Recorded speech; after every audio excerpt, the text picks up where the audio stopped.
একজন পুরুষকে জিজ্ঞেস করা হলো যে আপনার জীবনে সব থেকে গুরুত্বপূর্ণ মহিলাকে। সে হালকা করে হেসে বলল আমার স্ত্রী। অপরজন একটু আশ্চর্য হয়ে বললেন বাকিরা তো সবাই মা বলছে। এবার সেই পুরুষটি বললেন হ্যাঁ, অনেকেই বলতে পারে মা, তবে আমার মতে সে তো আমার মা। সে আমাকে জন্ম দিয়েছেন, তিনি তো আমাকে ভালোবাসবেন, তার সাথে তো আমার রক্তের সম্পর্ক, তার পেট থেকে আমার জন্ম।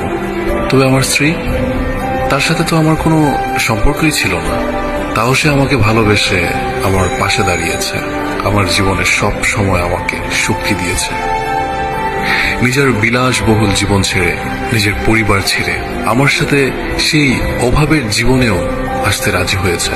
সে শুধু আমার ভালোবাসার কথা ভেবে। তাই সে আমার জীবনের সব থেকে বেশি গুরুত্বপূর্ণ মহিলা।